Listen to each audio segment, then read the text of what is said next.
exclusive golf resort and villas. Overnight, President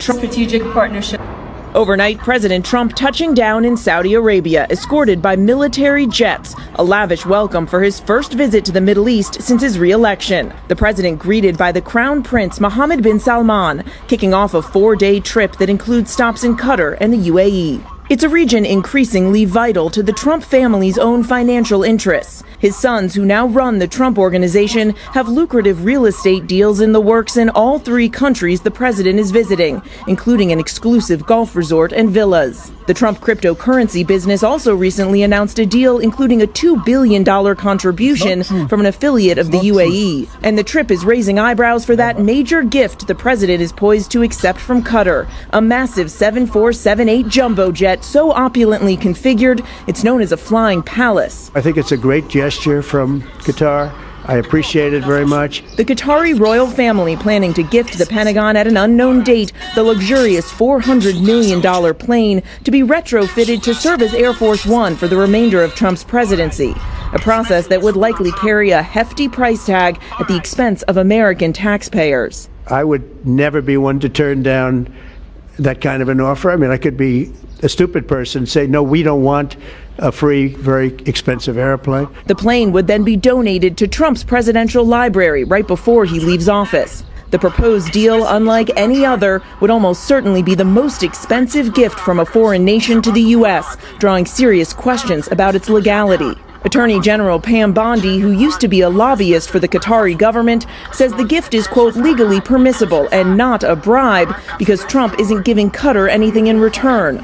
The president adamant when pressed by our Rachel Scott. Respectfully, sir, though, as a businessman, some people may look at this and say, have you ever been given a gift worth millions of dollars and then not received anything? It's not a gift to me, it's a gift to the Department of Defense. But Democrats and members of the president's own party aren't buying it, saying the deal would violate the Constitution's ban on gifts from foreign heads of state and raising security concerns.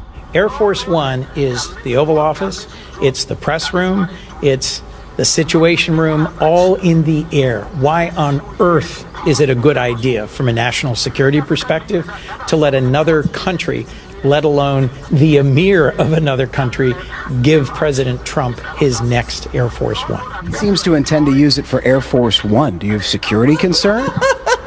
Well, they better sweep that plane from front to back. Now, the president has a busy first day here in Saudi Arabia. He is slated to give remarks later at an investor forum with Saudi and U.S. business and tech leaders before attending a state dinner with both the king and crown prince. Overnight, President Trump touching.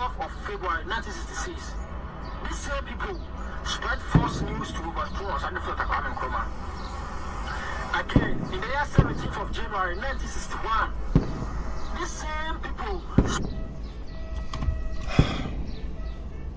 So you see, This man goes down. I'm not sure Africa will rise again because this is the guy that has come to save Africa. I'm telling you the gospel truth. Yes. So are we going to sit down for this to happen again, my fellow Africans? Are we going to sit down for this to happen again? Look at the Fox News. Look at the news flying around on BBC, on CNN, on UK Times, on all this Western media. It's false news about Captain Ibrahim Traore and Burkina Faso as a nation. And we know whatever news they are spreading is not true because we are here with you. We know the context. And we know what is going on. What is going on currently. it's not true. It's not true. So sit down for this to happen again. Never. That's the reason why greetings, my fellow Africans. It's about hello, my fellow Africans. The people of Burkina Faso. This message. All right. So guys, I want to. All right. This message is for Donald Trump. All right.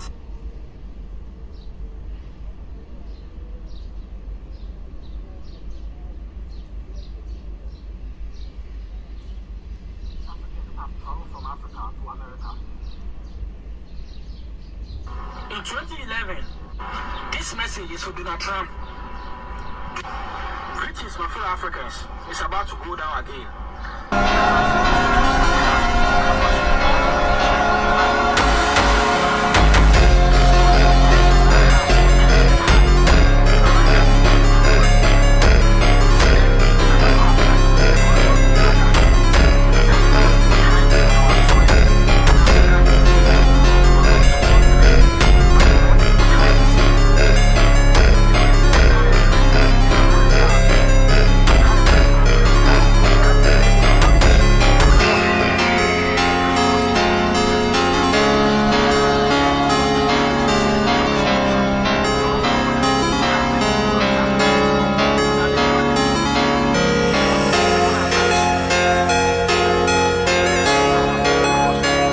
and take your place among the proudest, most prosperous, most successful nations anywhere in the world as leaders of a modern and rising Middle East. So exciting. So exciting. Mohammed, you sleep at night? How do you sleep? Just thinking.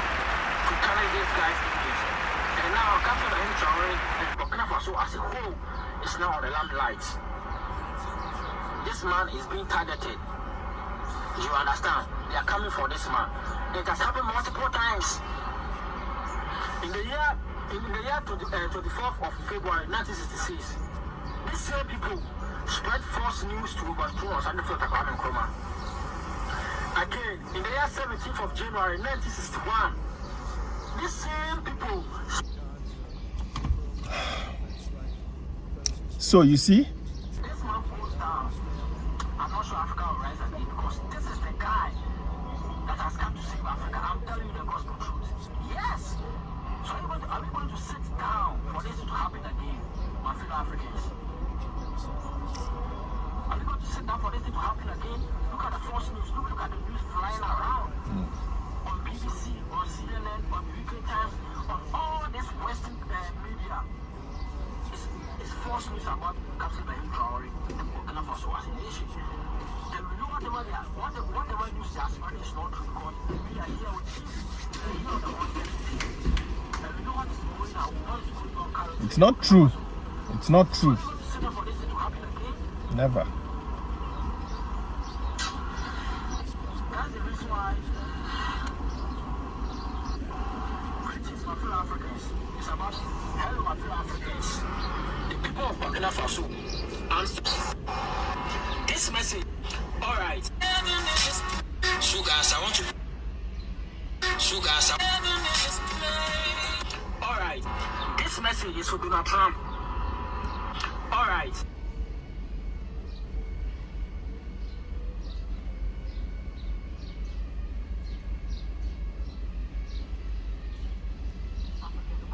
From Africa to America.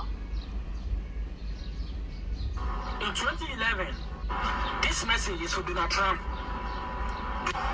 Greetings, my fellow Africans. It's about to go down again.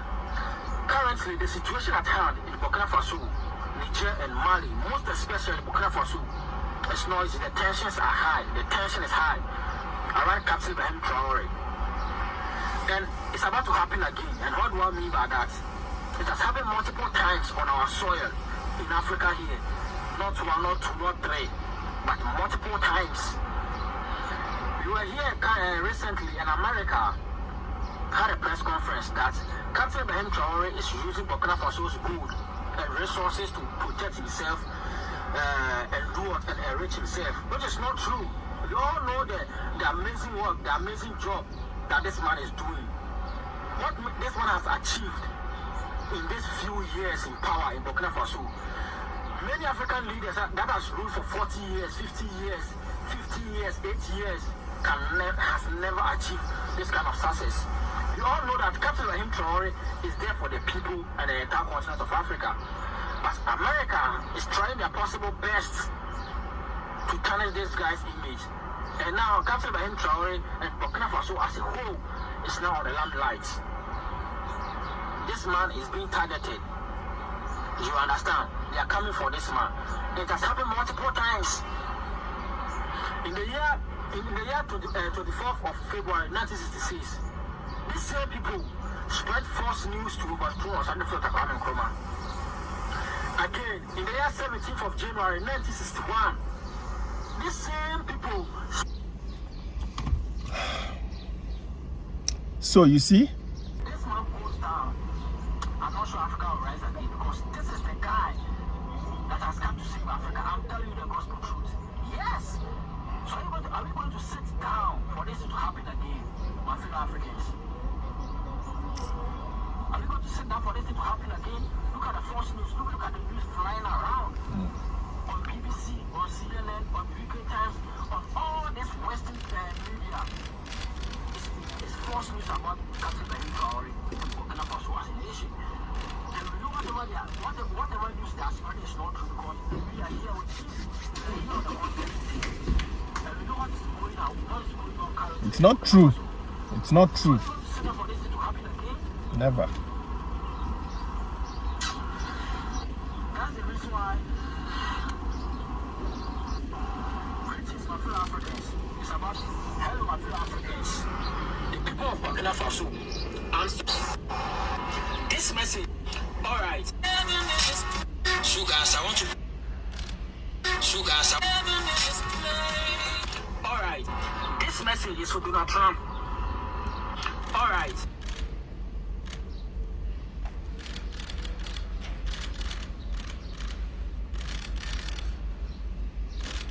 So as we watch this, we'll see if we get a comment or two in a moment. The Saudis had pledged $600 billion, and the president said, "I challenge you to take it to $1 trillion." And we'll see whether or not that's the case. So further down the week in the United Arab Emirates, they have made a $1.4 trillion commitment to invest that amount of money over a period of 10 years here in the United States. So as we said from the beginning, this is business, Dana. The agenda is business, business, business today. It is business with an undercurrent of national security. I want to pick up on one thing that Hugh Hewitt said, is something that I certainly learned as my time in the White House as well, which is countries that trade together and do business together tend to get along very well. And there you have the photograph of President Trump and the Crown Prince of Saudi Arabia